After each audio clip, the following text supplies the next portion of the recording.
afternoon, everyone. Welcome to this beautiful Plenitude session, session 4. We went through the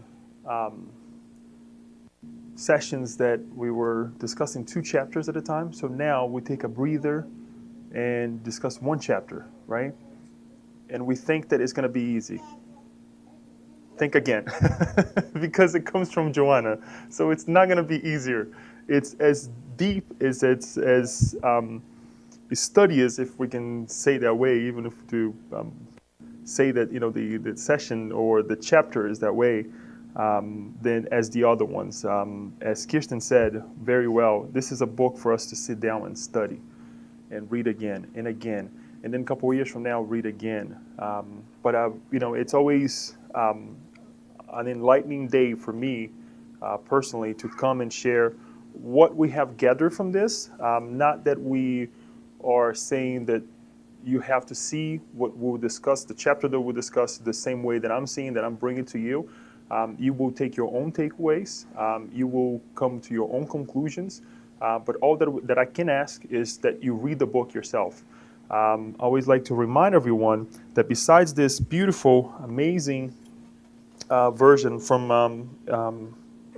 Leal, a publisher, we have this in Portuguese. And for those who read Portuguese, you can just Google and you'll be able to find the PDF as well.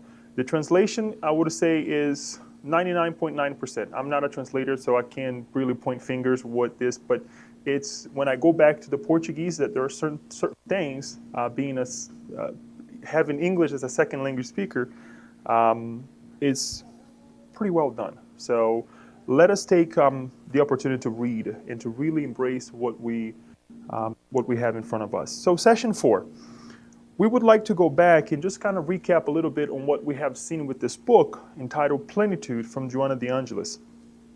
The book is this help for us, all of us, to transform ourselves, right? To reach plenitude. But to get to that point, I always like to remind everyone that we have to understand suffering. We have to understand why we are suffering. What did we do to suffer today? And not live a plentiful life, right? A full life. And that's exactly what Joanna de Angelis is discussing in this book. Chapter 1, suffering, an analysis of suffering, then the origins of suffering, the end of suffering, and then last week we stopped at approaches to end suffering. And tonight, this afternoon rather, we will talk about altruism. This is, if we can say this way, besides some other chapters that we'll still see in the future, is the chapter that we can consider a way out. Not perhaps in this lifetime, not perhaps tomorrow, but in the future. And it's important for us to have this understanding. Besides the understanding the way we live, we have to embrace the tomorrow. And I'm not talking about April 28th. I have to check the date. I forgot. April 28th. I'm talking about April 28th, 2029, April 28th, perhaps 2037, and then in the next lifetime, whatever date we may be, wherever time and age we are, to understand that we always have this idea of the next life. And we'll understand a little bit more, we'll talk a little bit more about it as we go in. So altruism. What is altruism to all of you? I was going to send the A2, is that, Kirsten, you put it back, right? I don't want to get confused. I was going to send a reminder for everybody, but I wanted to go ahead and discuss this with you here briefly. What is altruism to you? I mean, if it's just a couple words, I will go ahead and repeat it. If not, I can give you the microphone. What is altruism? Do good to others. Charity.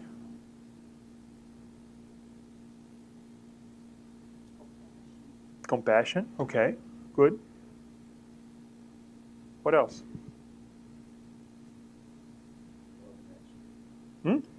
Love in action. Good.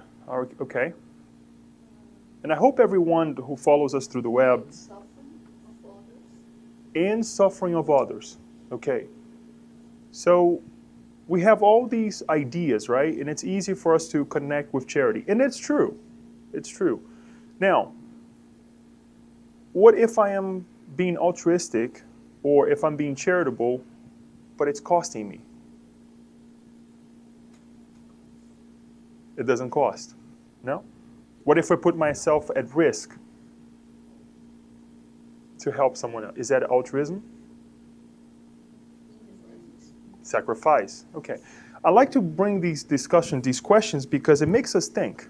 It makes us think. And it's sometimes if we think too much, we kind of like elaborate things that is not truly ourselves. So it's nice to go ahead and let's just go ahead and ask these questions. And sometimes we can do this as well as we were studying these chapters.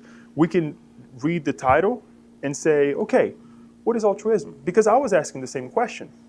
And when we think we know, Joanna de Angelis comes and say, okay, yes, but here's a little bit more, right? And it's amazing because we have this idea that it is this, and we have the concept. I like to say of myself that I think I have a little bit of the concept, but as far as practicing, it's not there yet. It's something that we take time, and we're going to talk a little bit more about this. But it's certainly something that we have to exhaust ourselves over and over and over and over to get to the point that these higher minds are helping us to understand or to get to, so that in the next lifetime, in the future, we're not suffering. So let us take a little bit of understand what we see in the world as altruism. Let us also bring some of the codification point that we can connect with the message, and Joanna de Angelis comes and enhance the topic, or how we can actually take baby steps to get to be an altruistic individual. Okay? Altruism, by the Merriam-Webster, we understand that is an act of unselfish regard for or devotion to the welfare of others, a behavior by an animal that is not beneficial to or may be harmful to itself, but that benefits others of its species. So, a mother that doesn't sleep because of the baby. Think about this. And the reason I'm throughout the talk tonight, hopefully I'll remember to bring small things that we do that sometimes we don't think it's altruism, or sometimes we don't think it's charitable, or sometimes we have received it, but we are unfortunately ungrateful that we don't recognize. But it's all around us. So, it's small acts that sometimes perhaps we are putting ourselves aside, right? And we are doing something for others, right? It could be anything, guys. It could be anything that we do. It could be the money that we're giving to charity. It could be the time that you're devoting to someone else that you could be doing a million things. When we come to the SSB and you do something, serve the water, talk to somebody. Or at work, simply at work, when you devote some time to another individual, or you put your tasks aside to help someone else. And yes, we complain. Yes, we are, sometimes a little bit upset because so-and-so left this task for me to do and didn't take care of what they were supposed to take care of it. So all of these examples, they're examples of altruism.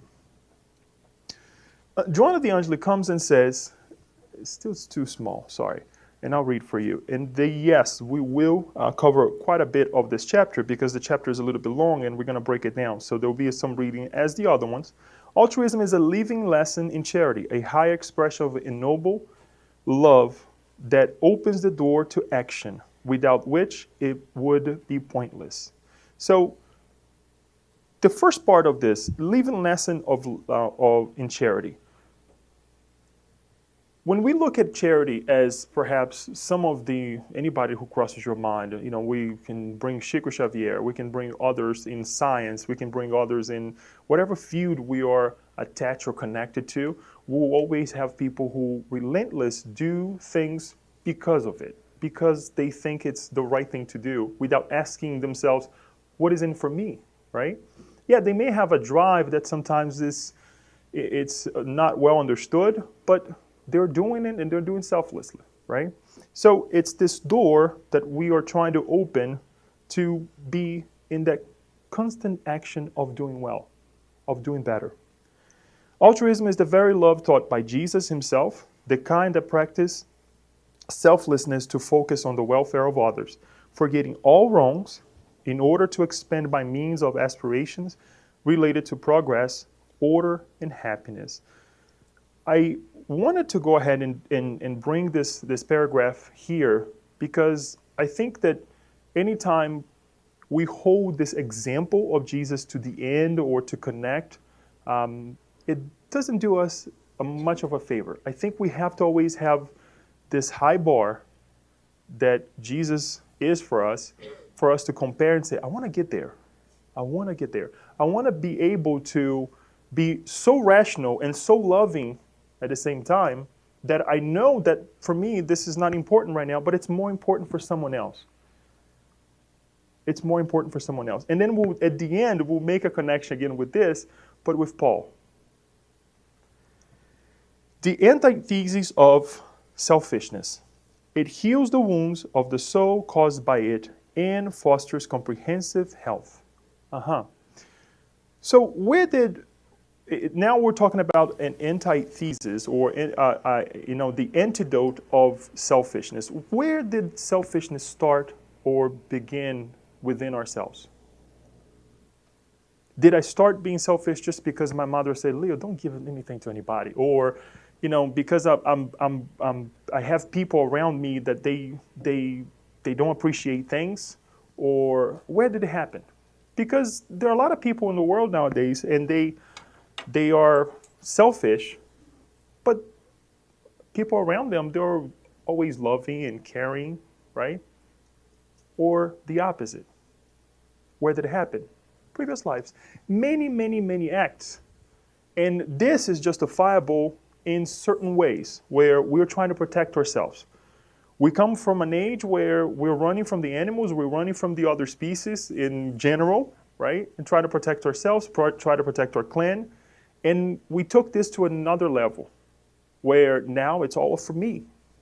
It's all for me. Or besides, being in a way of protecting, it became more of an egoism type of ethics, and that more than anything else, right? Or if I do something, I want to get something back out of it, right? So let us think about this. Let us make sure that we have this idea of understanding selfishness, because when we're dealing with others, it's not that it really soothes our hearts when we're dealing with a selfish individual, and we try and understand, but at least gives us an open heart to say, this person is walking the same pathways that I'm walking. So we understand a little bit better. And we don't get upset, we don't cause more suffering when we're dealing with other people, as well as when we're dealing with ourselves. Because sometimes when we catch ourselves doing something or being selfish, what do? We punish ourselves. And we're like, oh my gosh, I shouldn't have done that. And you kind of relive that situation over and over and over, and you create more suffering. So we are evolving. That's the point. Like I said, a couple of things that we would like to explore, revisit with Spiritism, because we have this basis. We have seen this. What is the greatest obstacle to progress? Pride and selfishness. These two is the hardest thing that we can liberate ourselves from. The second question that I would like to bring is, what is the true meaning of the word charity as Jesus understood it? And we mentioned this, I believe, the last time we were here. Benevolence towards everyone, and Yasko said that earlier. Indulgence towards the imperfection of others, and forgiveness of offenses, for offenses.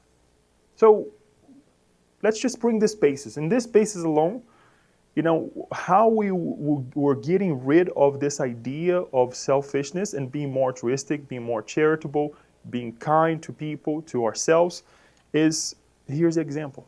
We know what it is. And we're trying to get to the causes of it, and we're going to get to the causes more next week, next time we meet. But let us think about benevolence towards everyone. What would that be for you? Indulgence towards the imperfections of others, as we just mentioned. Perhaps the person is selfish. Perhaps the person is this, is that. But who am I to judge? Who are we to judge? We can help if we have the opportunity through actions much better than words. But who are we to judge? Forgiveness for offenses as well. So antidotes.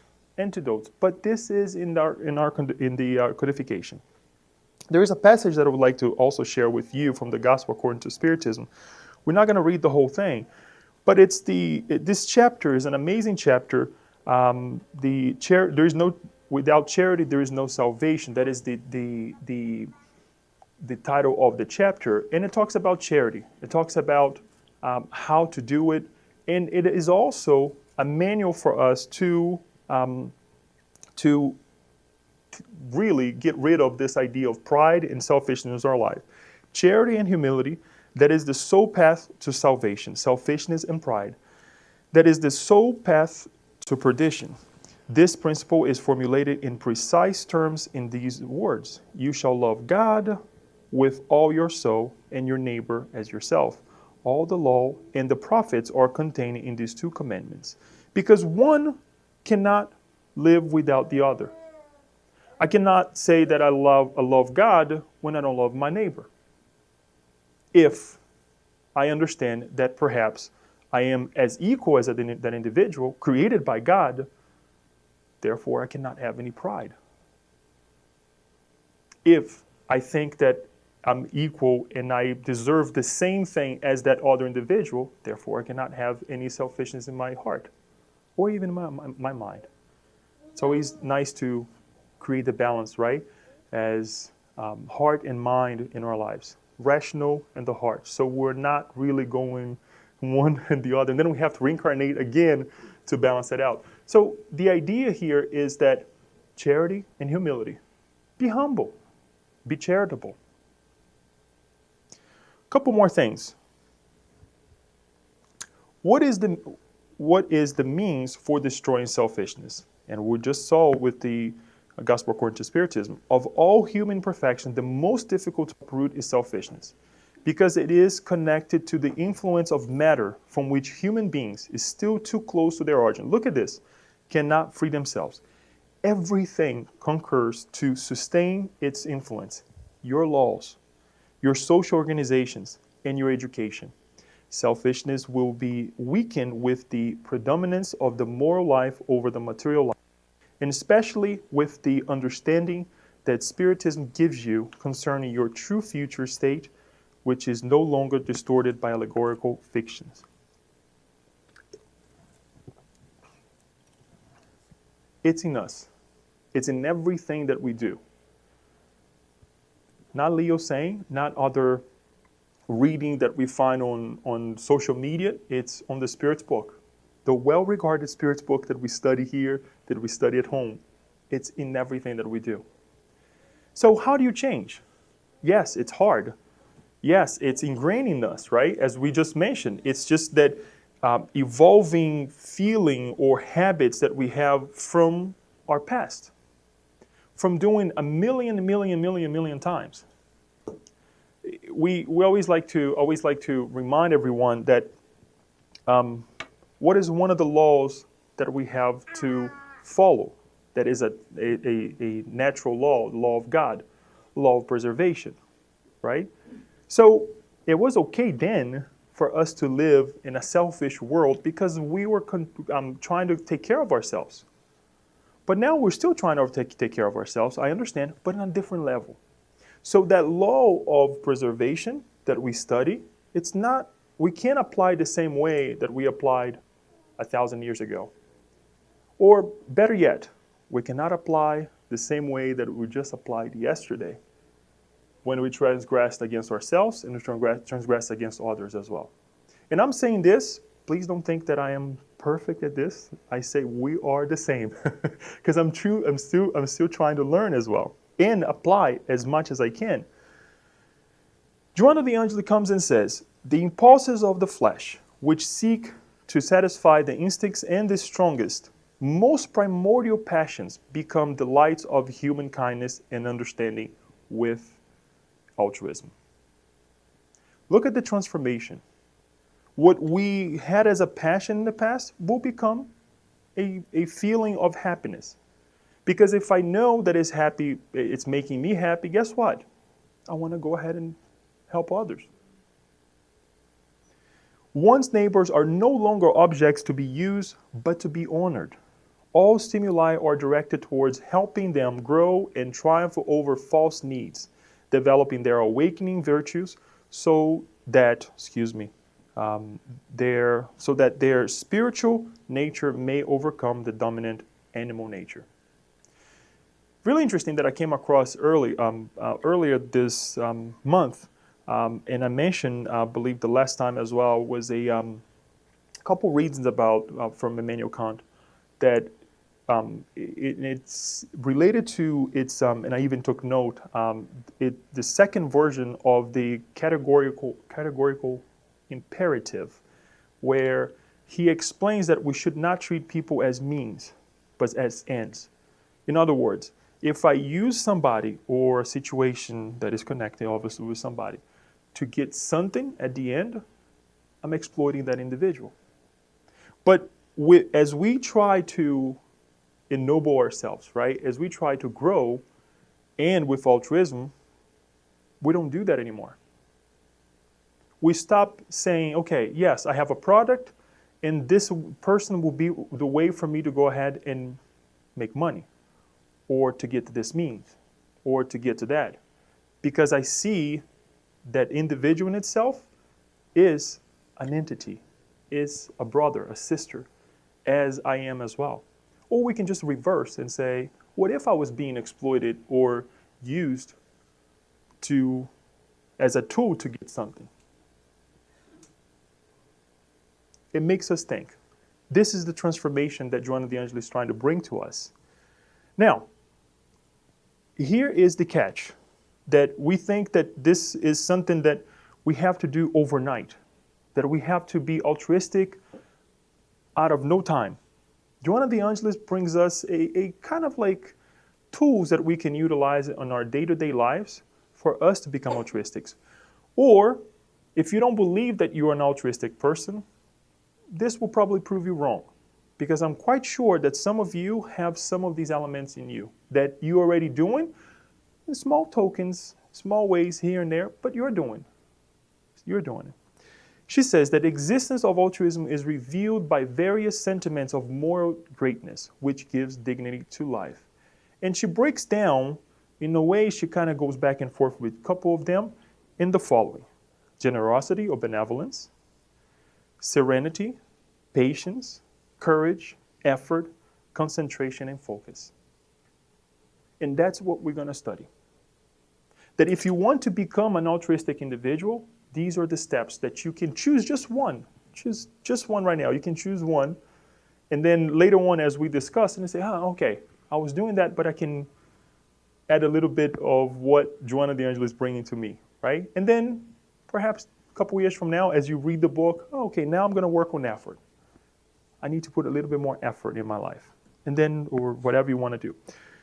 Kirsten, since you helped us coin the term, what did we learn from towards the end of the Gospel according to Spiritism, that God will grant us if we ask with favor, with faith? Do you remember? I know Kirsten knows. And we say it all the time. Okay, somebody is actually faints over here. What do we need to do? Guys, everybody just going to stand and What is it, Isabella? CPR. What does CPR stands for? 3 things, guys. All right. Some of them are already up there. What is it? 2 of them are up there. CPR. Courage. Patience. And what's the other one? Resignation. Okay? right there. The effectiveness of prayer. What God will grant us, if asked with trust, is courage, patience, and resignation. The Gospel according to Spiritism, chapter 27. The reason I bring this is because Joanna de Angelis is not bringing anything new, right? And it connects, as we have seen with some of the other passages that we brought from the Spirit's book and the Gospel according to Spiritism, but she's adding to it. She's helping us understand, bringing it to our level, and reminding us that we are doing some of these things. Some of us are very generous. Some of us display some generosity in our clan or with our family. And that's okay, because that one day will transform. Serenity. Serenity is something that I still have to... Patience. Complicated, right? Courage. Who is courageous? Not so bad. Effort. Not bad. Concentration and focus. Where is Paula when we need concentration and focus? Because she likes to meditate. She reminds us all the time. And it is true. And we'll see the value of it as well to all of us. So let's explore these things a little bit. Generosity. What do you think generosity may be? To be generous.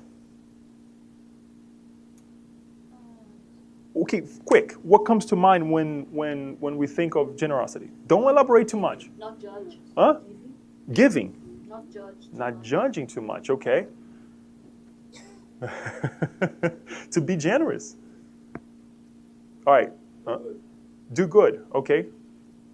We're going from some specifics to some broad answers, but that's okay. Joanna de Angelis brings to us, generosity assumes a prominent role among these sentiments because it is altruism's primary practical manifestations, and thus its initial form externalized in action.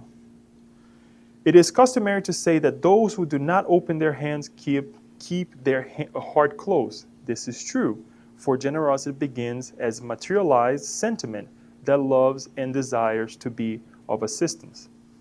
Giving. Let's focus on the giving.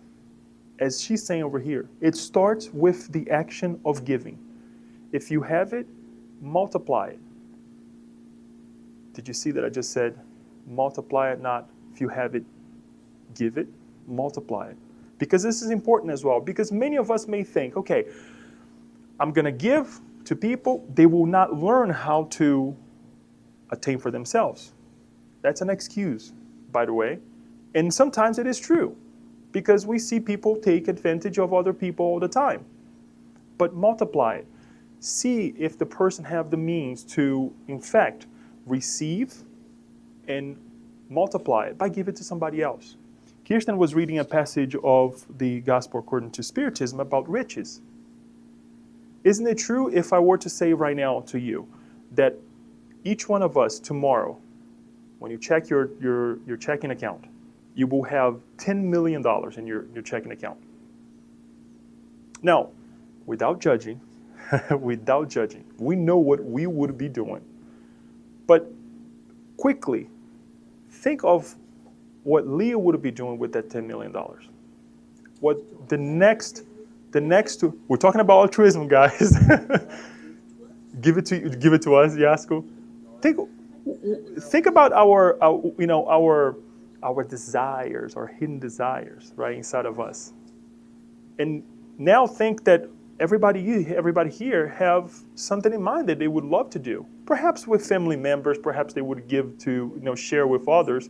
But we have our ways to life, of ways to see money as well.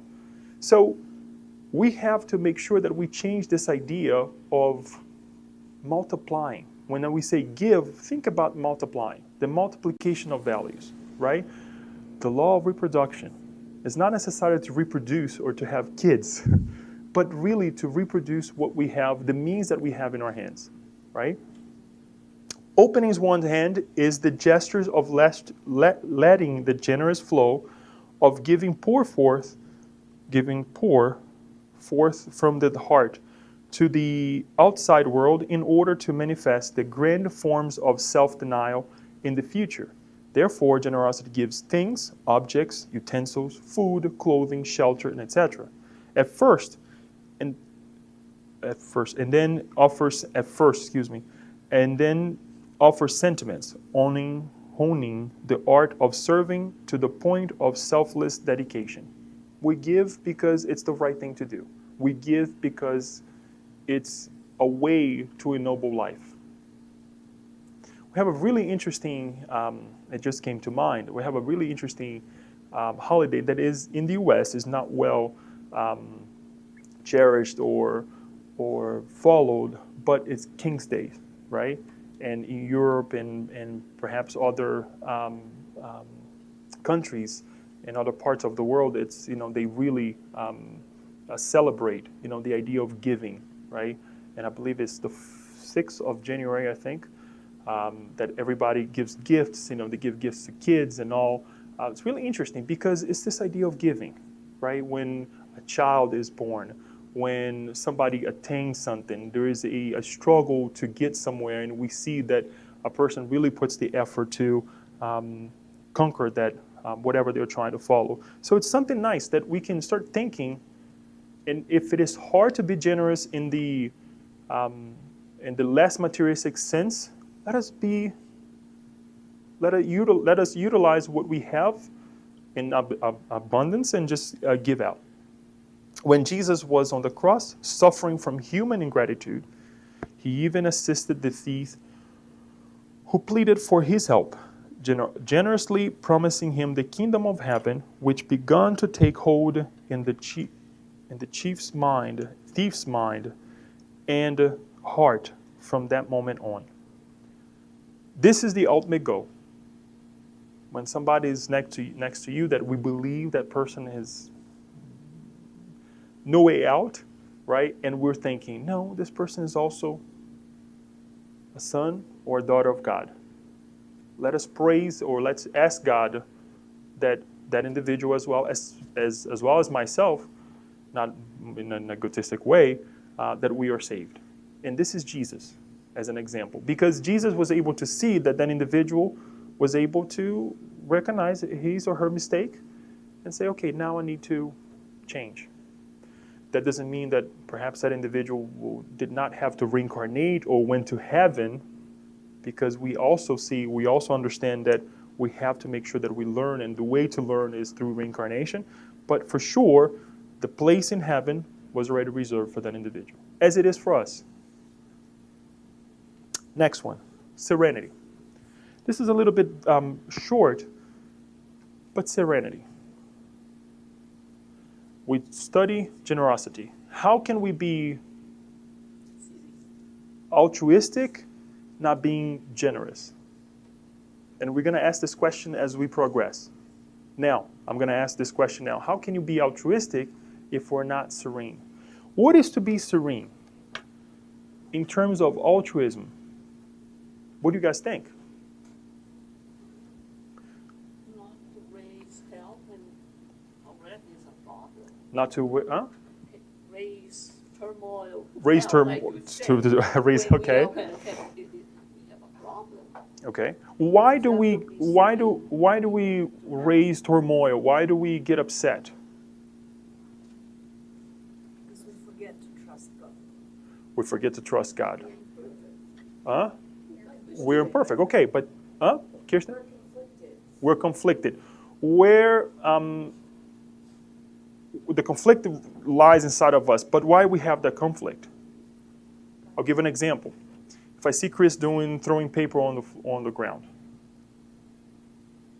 and I come and say, Chris, really? And say something really arduous to Chris, and I get upset with him, and everybody sees it.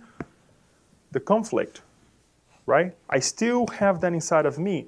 Not that perhaps I'm doing anymore, but I just came out of that situation that now I can notice that throwing something on the ground is not good.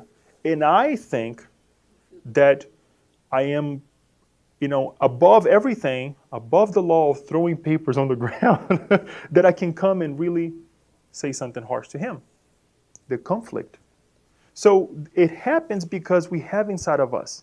It happens because we don't understand that we are all in this evolutionary path, without which we can be an altruistic person. She says the following, As altruism expands, it takes an ethical aspect. Look at this. Now it's a shift, if I may say to all of you, because now she's talking about not as a habit, not as a way to conduct ourselves, but it's an ethical way of seeing things and conducting ourselves. We can see this ethic as being the serenity that respects all behaviors without imposing its own way of living, of looking at life, of expressing itself. Besides being a moral ethic, it is a universal character, overcoming interest and geographical conventions, which establish concepts of convenience based on prejudice and limitations, and on transitory laws that may be necessary at times but not intended for the common good. A lot to say it, but in a short sentence, accept who is around you. When I say accept, is not that we're not going to do anything, right? He threw the paper on the ground. I can go and pick it up and say, hey, next time, the trash can is right there. I don't have to make it public. I changed yesterday. Now I'm going to help somebody else change. But I accept. I understand that that's the person's limitation. And that goes with everything. When she talks about the geographical conventions, it's everything.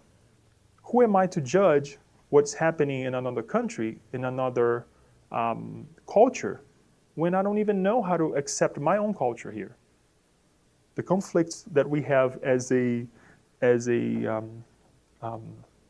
foreigner, right? Dealing with sometimes when we go back and we look at our own culture and say, wow, really? Are you kidding me? Well, we were doing the same thing just a couple of years ago. And how can we judge? So it's this change. It takes time. So to be altruistic, we have to start working on this idea of being serene, of being have this acceptance within us. Thus, there are ethics that support, look at this. Thus, there are ethics that support slave states, restrict freedom of movement, hinder procreation, persecute those who disagree with their codes, and punish and destroy at will. It happens. I always like to utilize this and apply to ourselves. How many times we do this to ourselves? The same way that we judge other people sometimes, as Kirsten said, because of our conflicts, we're conflicting with ourselves. The old Leo of yesterday, now I'm battling with this idea, questioning. But instead of being serene and accepting, what do? I hurt myself. And we'll see this sometimes when you look in the mirror, you're like, oh, you look weird. Oh, this is funny. You look, I don't know, you need to change. And you're always in that battle. A lot of this happens in our teen years, right? It's that, okay, I'm a new individual. But sometimes that can go on and on in life in different ways, in different levels. The ethics of generosity, and she goes back to generosity. The ethics of generosity focus its attention on natural law or the laws of love, which respects life at every stage and protects all sentient beings, promoting their expansion. It's universal. It can be something that, well, let us this differently. It starts with our small groups, right? And then it starts multiplying to a way where when we look at another culture, when we look at our neighbors, we look at it and say, okay, with time, this will change. With my resignation and my good deeds, perhaps this will change. Going back to generosity, and just a couple more points over here, she says the ethics of generosity focusing attention on the natural laws, as we mentioned. This is a good point that I would like to bring because it's not by chance that we have the Spiritism in our hands. She says, the spirit benefactors of humanity gave Allan Kardec complete ethical guidelines derived from natural law and therefore from God, to be expressed in other laws, which fosters progress, preserve life, and dignify all. These laws use labor to advance humans, all of whom are equal in origin, yet different in intellectual and moral achievements. They are without privilege, but within the reach of all. I don't have any other way, or I haven't seen in my life any better way to sum up that we are equal as this paragraph over here. The way she puts it and the way that she brings that, the idea of what Spiritism brings to us, I haven't seen it yet. And when we looked at, we cover the natural laws. She's covering the labor law, right? The law of labor, that we have to work. It's not easy. It's not just for me, but it's for everybody else. If we study, we have to multiply it in our actions, when we speak, when we do everything. And it's attainable for everybody. Because if we can do it, others can do it. If others can do it, I can do it as well. Sometimes we say, oh, no, this is for this person. Yeah, perhaps it's not for me now, but guess what? The next reincarnation, Aloysio, math will be your thing. You'll be studying math. You become a mathematician. Perhaps now, for Aloysio, I'm just joking, but perhaps for Aloysio, math is something very distant. But there will be a time that he will have to master math. There will be a time that I have to master other things. And so on, to get to a point where we become a Christ-like spirit. It does not choose certain individuals over others, although its expression of love varies according to the effective responses. But this does not invalidate the need to overcome the obstinacy of wrongdoers and see them too as being in need of benevolence, which can and should be offered to them. I do the same thing. When I read these chapters for the first time, or I'll revisit, and I look at it, I was like, wow, what is she trying to say? It's extremely deep. It's extremely deep. There is no choosing. There is no for this person and maybe for that individual. It's for everybody. This idea of generosity, remember, and this is a complementation of generosity, because she starts with generosity, she goes into serenity, and then she goes back to generosity, and we'll see the other ones. But when we are generous, when we are giving, it's for everybody. That's the ultimate goal. The ethic of benevolence is not repressive, since it is devoid of punitive nature. Nevertheless, it's critical thinking analyzes everything and everyone in order to produce the best. The only idea, the only reason we will analyze the individual is to, or let's say, think about what that person is or how he would act as I give, is to help us decide what will be the best way to give and what we can give, so that the product is a better product. Do I make myself clear? It's not that I'm judging, but Daniel, if I give him this to him, he's just going to leave on the side. Now I'm judging him in a way that, okay, but I know Daniel, he's really good with cameras, with computers. So what will be the best way to help Daniel if I need to help him? Give him something that he's going to utilize. Huh? Hang in there, Daniel. Hang in there. So that's the idea. For us to analyze, yes, we can, think. We should be rational beings when we are giving, but only to understand how will this be effective. Just like our kids. Do you give the car when the teen is starting to drive, or are you going to give him a helicopter? Right? So things like that. I know this is kind of a little bit off, but and I'm going through that now, so just pray for me and bear with me. Patience. I think this is one of the hardest aspect of or factors to become a well-balanced altruistic individual. Patience. What is to be patient?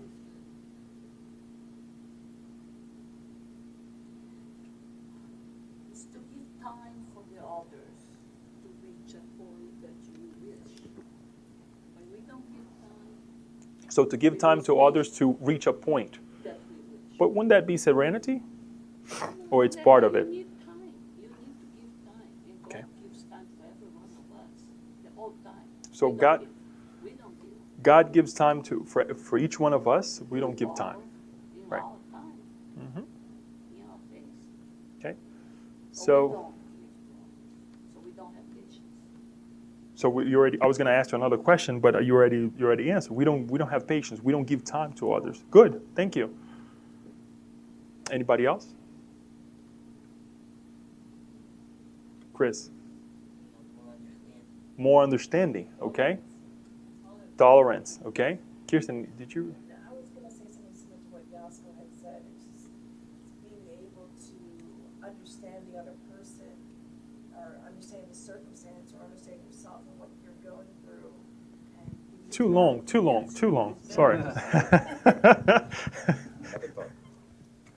I just wanted to say what kind of along the lines of what Yasko was saying, that it's being able to understand the other person, where they're at in life, being able to understand and have understand yourself, and that everything is just time. And I think that plays a factor in patience somehow. So it's kind of the same what Yasko was saying. Okay. Thank you.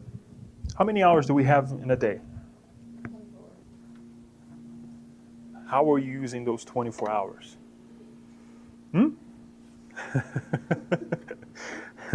Just food for thought. I know it's simple questions, but sometimes we forget that within those 24 hours, there are a lot of things that we do. We are patient in certain circumstances, but we really lack this feeling inside of us, habit inside of us. So, patience. Patience creates conditions for each accomplishment at the proper time, neither postponement, hastiness, nor impulsiveness, for they do not lead to the hoped for results. Two aspects: postponing or this, let's get it done now. Sometimes when we are too patient, right? Well, I shouldn't say too patient, because when you're there's no such a thing as too patient. We leave things undone, right? Or we postpone, I'll do this tomorrow. Yeah, there are certain things that we can do tomorrow, but there's got to be a reason why we left for tomorrow. There's got to be a reason why Aloysia will leave meth for the next reincarnation, right? Or Leo, let's put myself then, Leo to become a doctor, or to operate a surgeon. I'm like, that is not something that I would like to do. So this is really something that we have to think. So what about rushing to things that we know that we're going to hurt ourselves, and perhaps we're going to hurt others, right? This idea that we have to get it done, and we have to get it done now. It really destroys what we're hoping for. Patience harmonizes human aspirations, teaching the value of well-prepared, continuous action, which attends to each task in a timely manner. The 24 hours a day. Here's the thing. An example of this.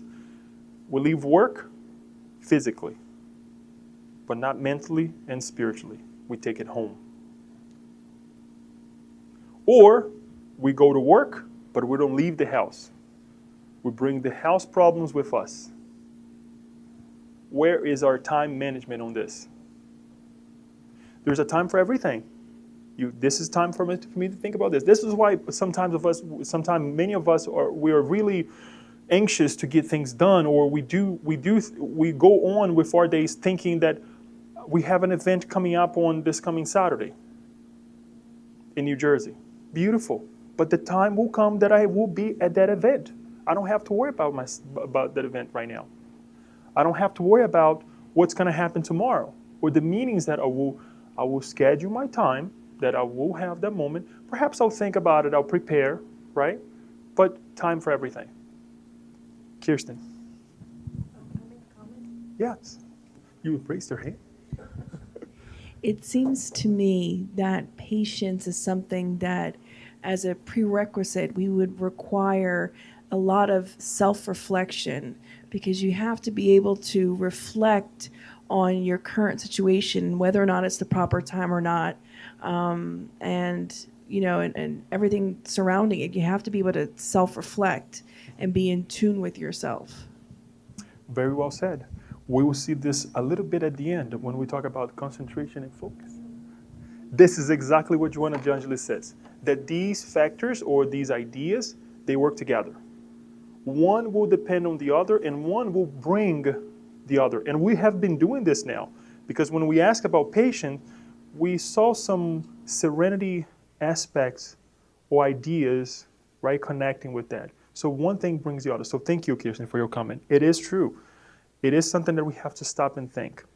Patience enables one to redo any failed work with the same enthusiasm, and it teaches one how to go about it most efficiently without the fatigue that leads to pessimism and giving up.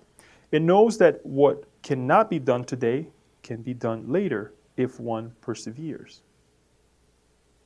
See, it can be done tomorrow, but we have to persevere and we have to understand where we left off or why it didn't happen yesterday so we don't do the same things over and over and over. And then we don't become this stagnated person that is procrastinating every time. Life keeps on growing, molecule by molecule, in an atmosphere of harmony, patience, and relentless activity. Our physical bodies show this to us every single day. If it changes, it's because we did something to it, right? So our body, our composition, the universe waits for certain things to happen to give a product or to come together and give a product. So the example is all over us. Patience stimulates courage, you see? Stimulates courage, which strives to bring the results in line. This courage is the result of knowing the laws that provide persistence in the program of altruism. And it comes with courage. So let's go back. Can we be an altruistic person if we're not patient?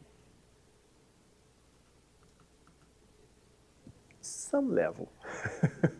let's just give a little bit to ourselves. In some level, yeah, I can be generous, but not patient at all. But again, if you don't have patience, what's going to happen if you don't have a little tiny bit of patience? When you give something, you're going to be expecting a result right away.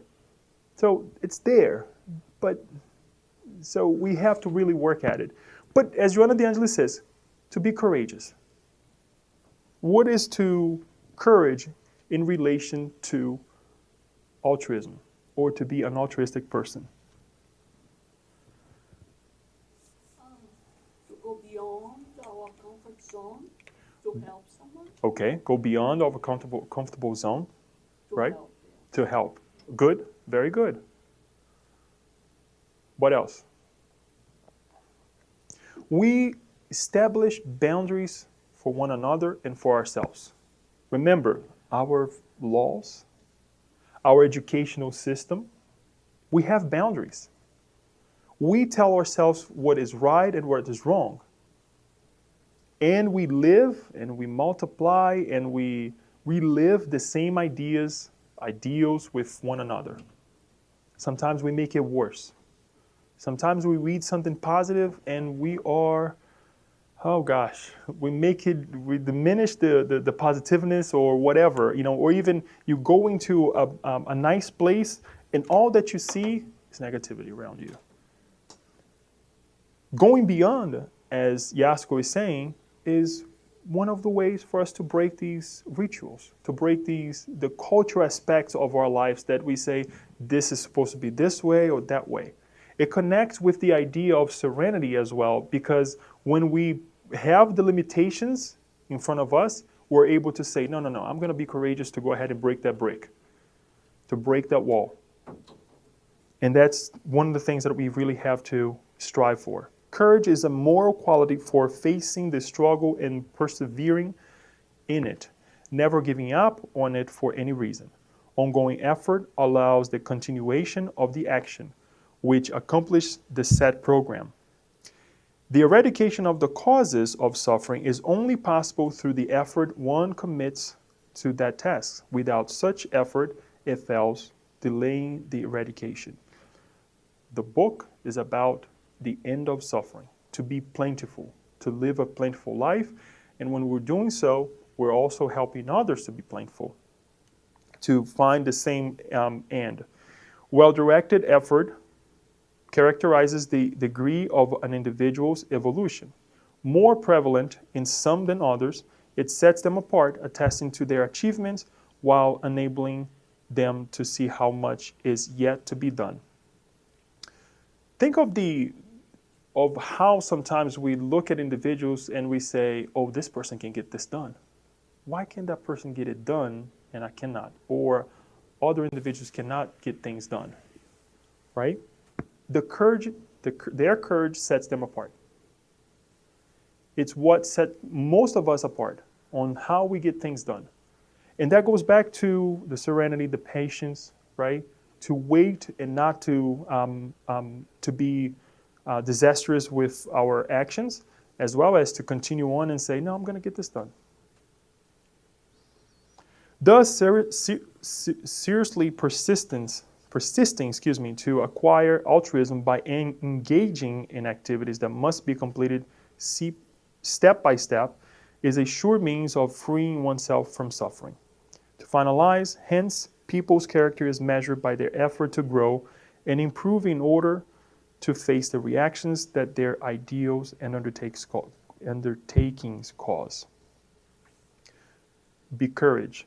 It's one of the aspects of what? CPR. You always remember that now. If you're in despair and you pray, what will I get? Between those three things, what can I ask to help me now? Because to pay my bills, God is not going to help me directly to pay my bills, but He will give me one of those aspects: courage, patience, and resignation.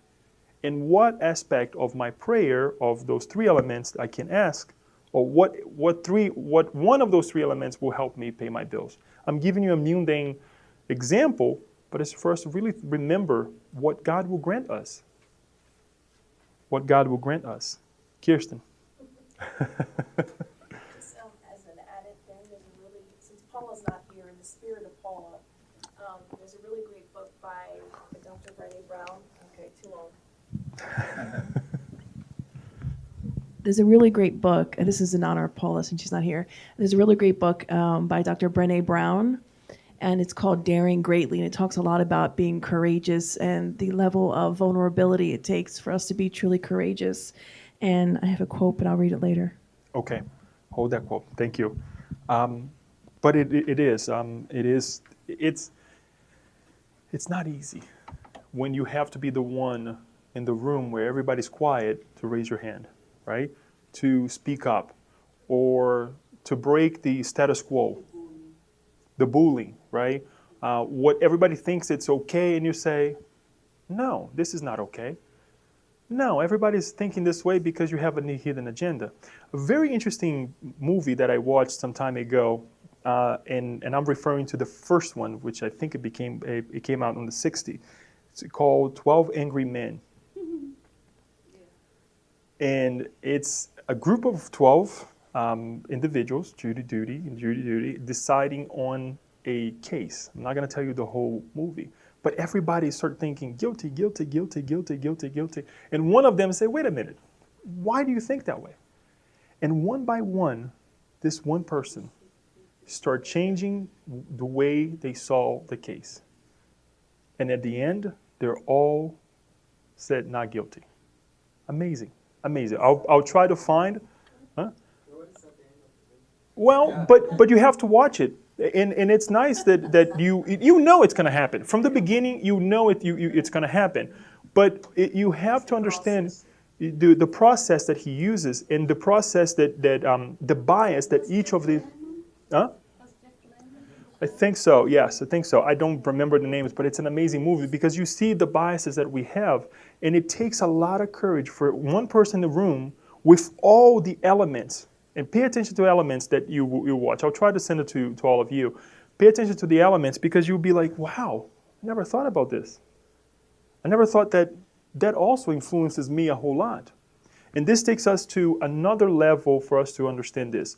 The environment. It's something that with these studies are very I have been trying to pay attention to the reasons why we feel this or that way. Why we're sometimes irritable. Why we're sometimes calm. All of a sudden, when everything is on fire. Right? Pay attention to that. Start thinking and asking yourself, why am I feeling this way? Before you react, be courageous enough to say, why am I feeling this way? What's going on? What caused me to get to this point? So that tomorrow, I am not suffering. I'll be more plentiful. Be courageous. Effort. Yasko, you say this is hard? Oh, yeah, you said actually the opposite. You said this is the easiest one. Effort. It's easy, okay. Action, guys, the law of work. We have to have some effort to get up and be altruistic. Nobody's going to do it for you. If you want to attain that, muscular and strong body, you got to do it. The same thing with our habits. Nobody will do it for you. Joanna de Angelis, Emmanuel, Chico Xavier, André Luiz, or you name it, the different philosophers, Kant, everybody will come to you and tell you how to do it. But if you don't put it into practice, it's not going to happen.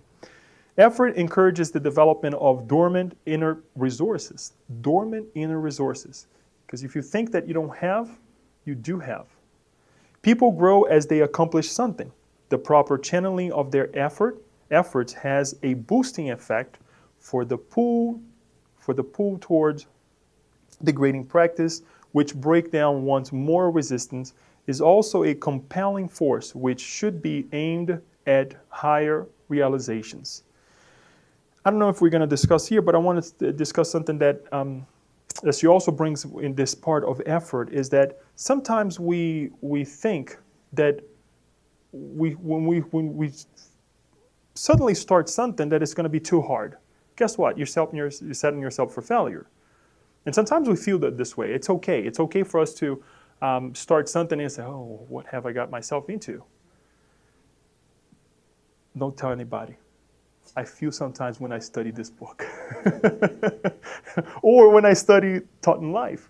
But recently, and I shared, I believe, with some of you, I believe Daniel shared with me, this professor in Brazil, he was talking about on how, studying certain parts of philosophy, that you get a text and you look at it, you say, okay, what is this guy trying to say? And you read perhaps 2 or 3 paragraphs and you're like, wait a minute, no, let me read it again. But then by the third time you're like, oh, no, this is not for me. Why is it not for you?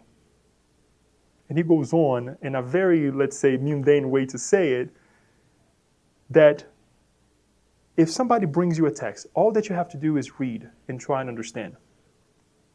Why in the world do you down yourself saying that this is not for me?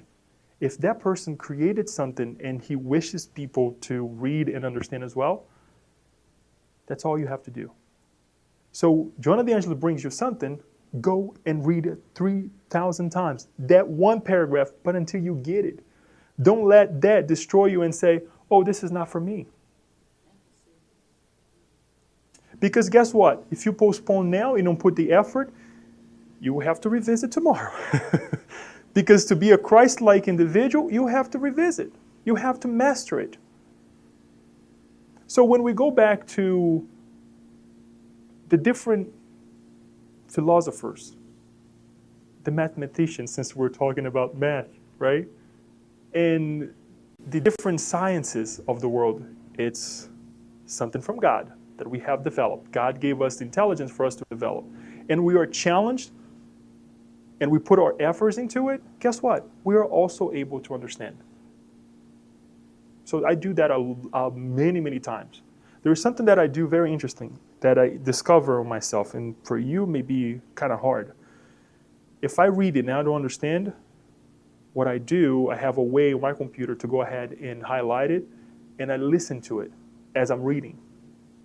Or I read and I record myself and I listen to myself reading as I read as well. I know it's crazy. It may sound insane, but it's as if I'm talking to myself, right? That third person helping me understand what that text is saying. Because guess what?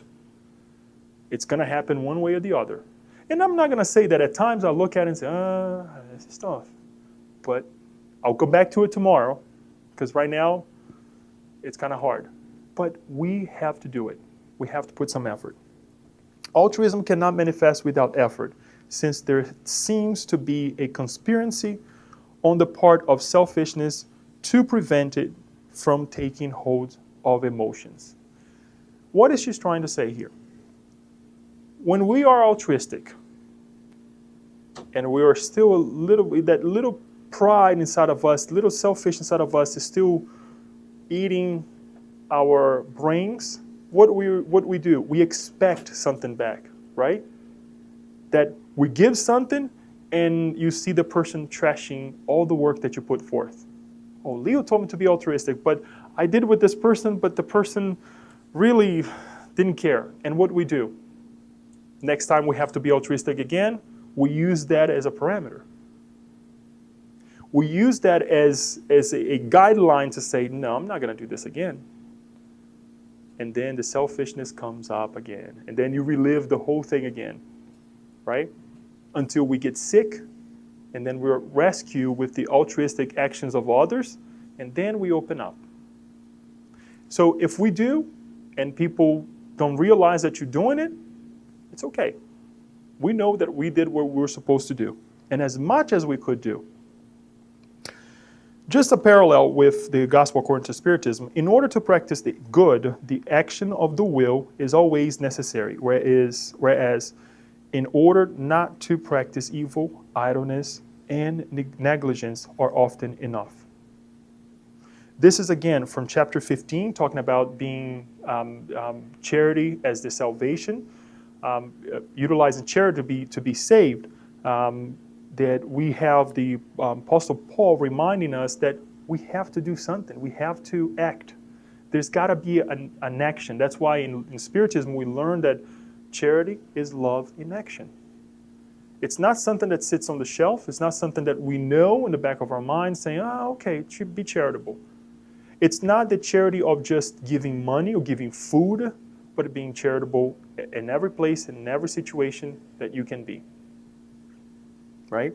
So it's important for us to see, and we'll close with Apostle Paul as well. But one point that I would like to do, I know we're kind of like stringing with time right now, but this idea to be saved. What do you think of this idea of being saved is?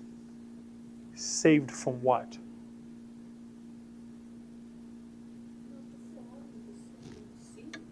Not to fall in the same hole. To miss the target. Because there is this feeling in the air that saved from sins, or saved from the impurities of the world, right? All these things that sometimes conflict our minds. But it's saved from ourselves. Being safe here is being safe from ourselves, from our wrongdoing of the past, from the repetitive ways of life that Leo have put forth thus far, and that has put me in a situation, and all of us, including not only myself, but everybody who is around me, because if I'm not happy, if I'm not 100%, guess what? Those around me, they're not going to be happy. I mentioned the environment earlier, right? Why we feel this way. If I don't analyze, what's around us, then we're not by ourselves. Law of society, responding to the law of society. So it's important for us to think about saving for ourselves from the ways that made me really not plentiful or suffer today. And most importantly, for us to stop suffering in the future as well. To finalize, in terms of the aspects, there are a couple more things that we're going to talk about after this, but concentration and focus. Concentration and focus. What does this have to do with altruism, or to be an altruistic person?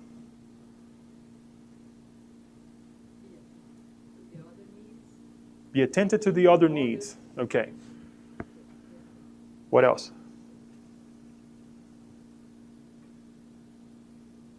Is altruism a goal that we have? Perhaps not. We don't think that, okay, tomorrow I'm going to be more altruistic. And hopefully by after this talk, we will do so. We will put that in our list as well. Okay? When I say altruistic, it doesn't mean that we're going to be altruistic in every sense of the word or in every way, because we're still growing, I understand, but at least in certain actions, in certain aspects of that will get me to be an altruistic person, as I was saying, add the patience, add the courage that we talk, whatever. But we have to make that a goal. We'll get there. We'll get there, Yasko. And we have to focus. So we have to have this balance in our lives. As Kirsten was saying, the ability to stop and think. How many times we start something and we get to the middle of it and we're like, oh my gosh, what do I do? And we think it's wrong to say, you know what, let me pick my battles here. This is really going well, but there are certain aspects of this goal or what I'm trying to achieve that I need to put aside, because instead of helping, it's hurting.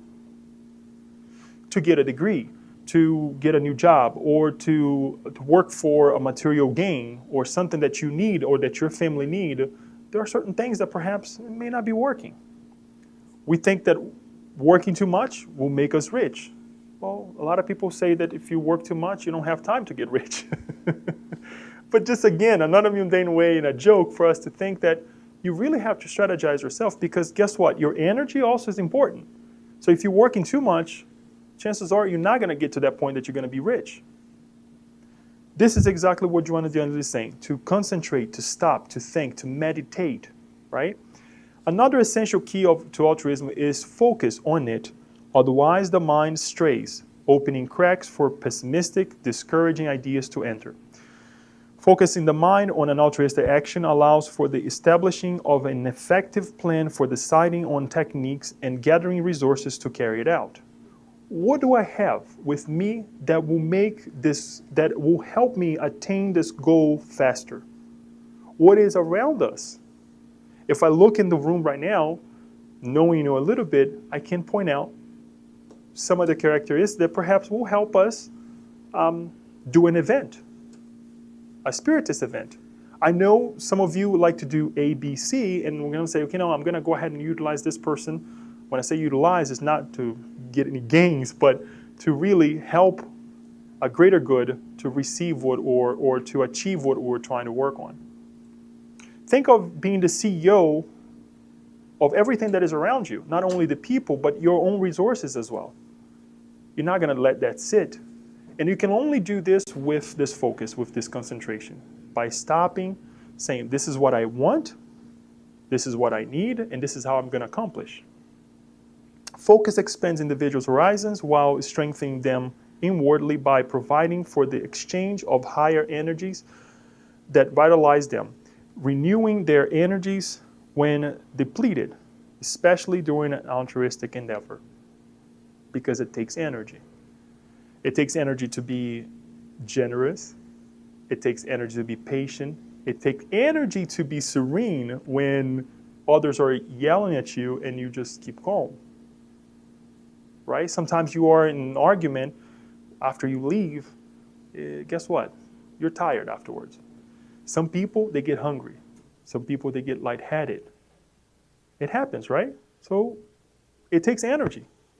And when you regroup with yourself, you regroup your resources, what happens? Okay, now things are contained. I need to move on because I need to look at the target and I need to keep on going. Unaccustomed to lofty gestures, people react against them.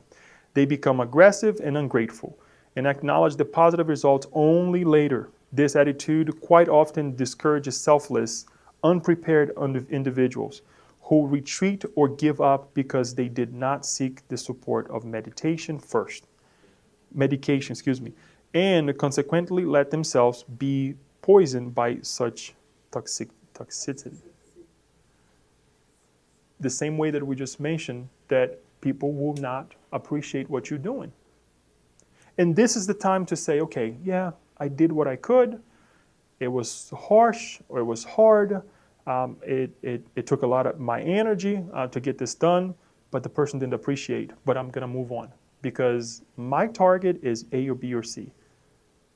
take in consideration that when we say that we have a target, it doesn't have to be the target of being altruistic. But if you know that what you're doing is something positive, something good, that will benefit others, and without putting yourself as a person who will benefit directly, because we're all going to benefit, then it's altruism. Think of the law of labor. What does labor means, as we learn with the Spirit's book? Work, right? What is work? What has to give positive results? What gives positive results? It's not just keep average. Okay? We'll give more time for us to think. It's meditation, not medication. It is meditation. Thank you. All right, thank you. I knew it was meditation, but that's why I read it a couple times. So I know it is meditation, but thank you. Work is what? Every positive action that will result in something good. So brushing my teeth, it is work. Right? Doing something productive at home is work. You know, I love saying this to kids, because kids, as kids, we have this idea that work is something that you have to get out of the house, you have to dress up, and then you bring the money to the house, or you do. No, it's everything that we do that is useful for ourselves and for one another. It's a beautiful spin that Spiritism can bring to all of us in terms of what work is, right? You can do work by holding a child and helping the mother, right? So all of this is work, and we really have to make sure that we're not losing this focus. This is my end point. This is where I want to get to. So we cover a lot of things, right? Generosity, patience. Let's go back over here. Generosity, benevolence, serenity, patience, courage, effort, concentration, and focus. Choose one. With these points that we brought, read the book so you can learn even more and work at it. And make that the pillars of your altruistic ultimate being, if we can say it that way. Because once we start doing so, once we get to the point that this altruistic ideal is embedded in us as an ethical way of living, right? Joanna de Angelis tells us that after living according to the above items, wisdom takes hold in people's mind and hearts. Wisdom frees them from ignorance, points out the real purpose of physical existence, and stimulates them to pursue increasingly alluring and pleasing new endeavors, beckoning ahead. The wisdom that sometimes we think that, oh gosh, this person's so wise, right? And usually we also connect that with maturity in life, right? But it's something that it's attainable to all of us. It's attainable to all of us. Because when we see that perhaps, yes, I will put myself at risk in terms of I will eat less. I will have less to live, but enough to conduct my life. And by giving to others, I will get to this wisdom that she's talking about. Simple things that I just mentioned. It's not that we are, as Chico Xavier mentioned before, that we are being asked to go up on Mount Everest. No. Simple things. Simple, small tokens. And all of us, we do at some level, but we have to do more. We're being called to do more.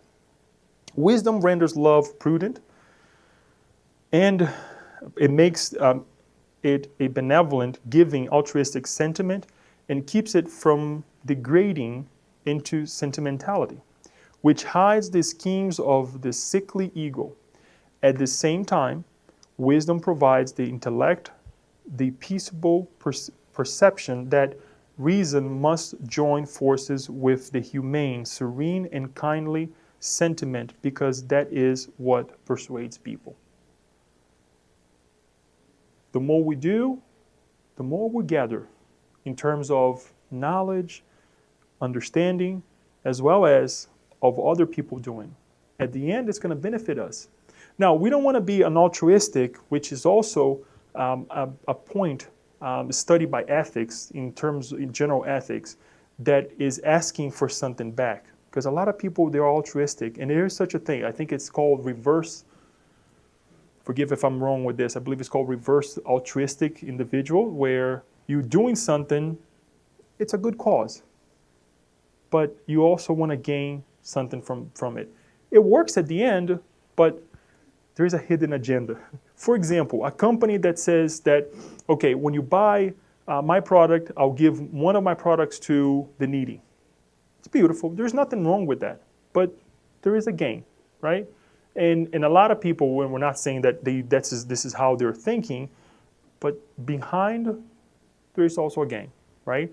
We're doing because it's the right thing to do. We're doing because we want to we get to this wisdom, and it costs, but we have to do it. Finally, now is the last part of it. When the steps conducive to altruism are developed and wisdom is acquired, the spirit is enlightened and life makes sense. The limits of time and space are surpassed in light of the grand goal to be reached. Yes. Oh, wow. Here's the thing. Suffering then gives way to peace because its karmic causes disappear, overcome by new liberating actions. And since negative causes are no longer generated in the present, the future is not bleak or threatening. Thus, altruism thrives in the mind and the heart, and it's no longer the man or the woman that lives, but Christ that lives in them. As Paul stressed, as other martyrs experienced, along with the heroes and sages of all times who embrace altruism for humankind's sake. I never understood to this level when Paul said that it was not him that was living, it was Christ living through him. And thank God that I read this chapter. This, if anything, now I can listen to Paul saying such a thing and understand. Because it seems something so far, right? It's Christ that is living through me when Paul said such a thing. And it's like, how do I get there? Joanna de Angelis brought us today the examples and how we will be able to get there. Remember this. Paul's telling us, that's why we brought a part of it. At the end of chapter 15, who talks about charity in the Gospel according to Spiritism? The Apostle Paul. So he knows what he's talking about it. And if you read Paul and Stephen, you learn even more. What he had to do, applying these factors that we saw here today, these examples today, to get to where he was, to be one of the helpers of the codification as well, the Spiritist codification. So now when you hear it, you know where to rescue that information. It's Christ that is living through me. I know we have a long way to get there, but there is a way. And if we put our effort, if we're generous, if we're patient, if we're courageous, right, it can be done as well. And be serene. That goes along with humility, as we said earlier today.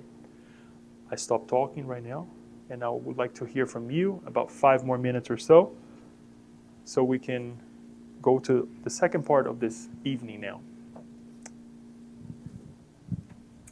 Can you go back to Serenity? There is one sentence there about ethics that I am amazed about. Yeah, thus there are ethics that support slave states, restrict freedom of movement, hinder procreation. Yes, so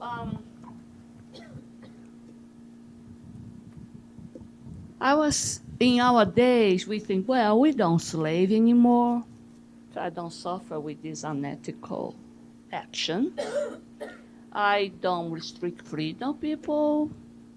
No, we do actually. In another facet of action activities, like I was thinking, restrict freedom of movement. You know, we all upset when it's school time, school hours, and there is a double parking to drop your kid.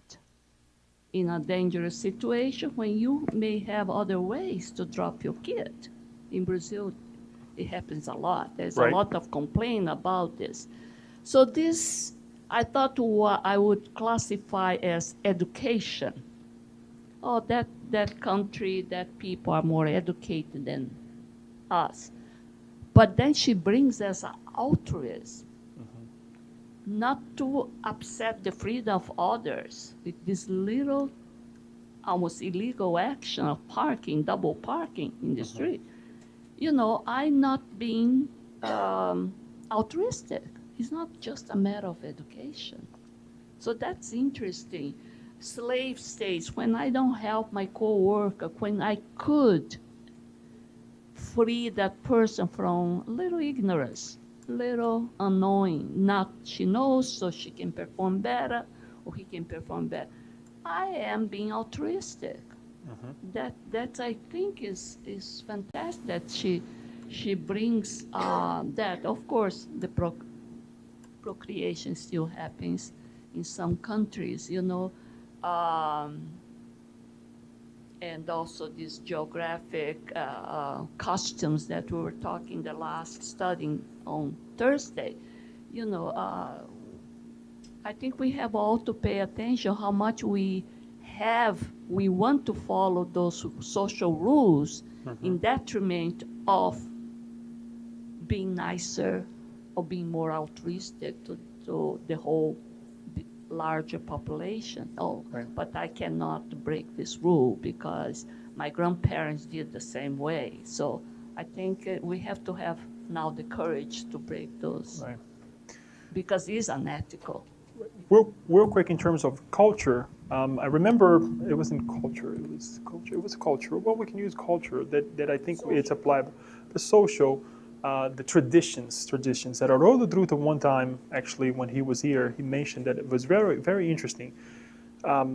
Customs, traditions, culture should be relived, should be respected. But when it comes in a way that separates people, then it's not good anymore. Then it needs to be reanalyzed because perhaps that was not, and this is now me I'm trying to understand, because we don't want to offend any tradition, we don't want to offend any culture, but we have to analyze to say, okay, is it helping the greater good? Okay, everybody, when I say the greater good, because we don't want to be an individual that is only thinking about the good that is right in front of us, as we have studied with Joanna de Angelis at the beginning as well. But is it for everybody, right? So yes, Yasko, this point over here is really interesting because it gives us, it reminds us again that it's for everybody. And we also stop people from growing, right? The moment that we say, oh, don't you think that is too hard? Why did you have to say that? The worst thing is when you are in endeavor and you're following through, you're doing everything that you can, and then somebody comes to you and say, oh, you're doing it too much. Why do you go to the center? Why do you go to this? And we studied this recently at the house when we're studying the book Our Father by Mei Mei, that when we allow ourselves to get into this idea that, oh, it's too much, we are enslaving ourselves. We're enslaving others as well. So the best thing when you see somebody really working hard at school, at work, or doing something, promote that idea. Say, look, good job. Be careful with your health, but good job. Keep doing it. Right? Not to exalt the person or anything, but the action, the drive that the person has. Right? Yeah, and the wife sometimes and the husband sometimes are like, oh, poor you. No, keep going. Keep going. We have to do more. We came here to learn something. We came here to become better individuals and help others as well. Not to stop, and we do enslave one another. We do stop people from others. We take their time sometimes because we become needy, right? So guess what? We're enslaving. Parents, love parents that used to, kid, do this, kid, do that, do this, do that, right? Yes, we have to delegate things to one another at home, at work, But there are a lot of parents that once they have kids, that's all they do. So-and-so do this, so-and-so do that. Where is the example that we have to put forth as well? So thank you for bringing this up, because this is certainly very important. A couple more, or one more question, comment? Aloise is going to try to talk about mathematics.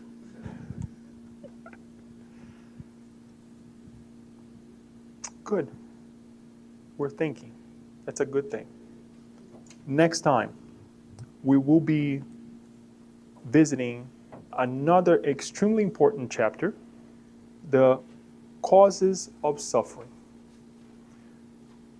Remember, what we did was to go through an analysis of suffering, and we saw some causes, but at the origins of suffering as well, at the end of sufferings. But we're going to go to the roots now. We're going to go to the roots of what causes me to suffer. And you can think about this for a month, because we have already scheduled for the end of next month that we're going to meet again for chapter 7. And what are the causes of my suffering? And as you think about it, what can I do, become an altruistic person, applying some of the habits or aspects that Joanna de Angelis brought to us, to end that suffering? And how is important for us to do? That's the question that I would like to leave everyone. Please buy the book, study the book, read the book, text me. I would love to have these conversations with you if you don't understand something, because chances are I'll say, I don't understand either. So let's rescue something else to get to, because it's important for all of us. And you may also think, what have I got myself into? But you're not alone. You're not alone. I have received a couple messages recently of people who are following this conversation, because I'm not here to teach anything. It's mainly people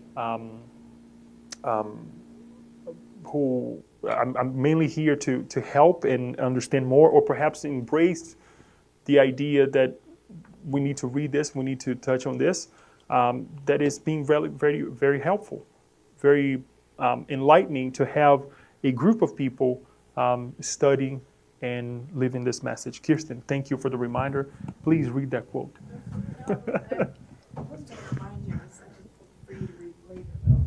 No, let's read now.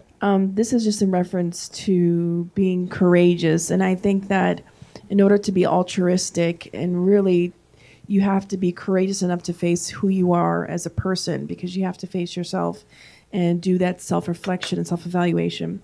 So this is a quote from Theodore Roosevelt, and it's entitled "The Man in the Arena." Wow. It is not the critic who counts, not the man who points out how strong the man stumbles, or where the doer of deeds could have done them better.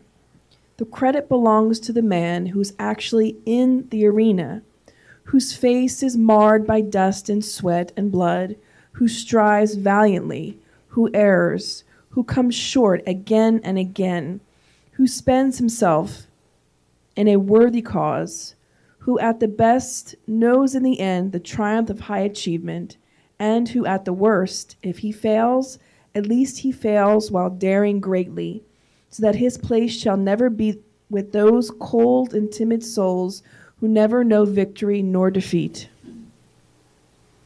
If we can take that to the rest of our lives, to know that at the end, when we go back and we can tell ourselves, I tried my best every single day, every single time, right? So, since you have the microphone, would you like to come and do our visualization so we can close tonight? Thank you, everyone.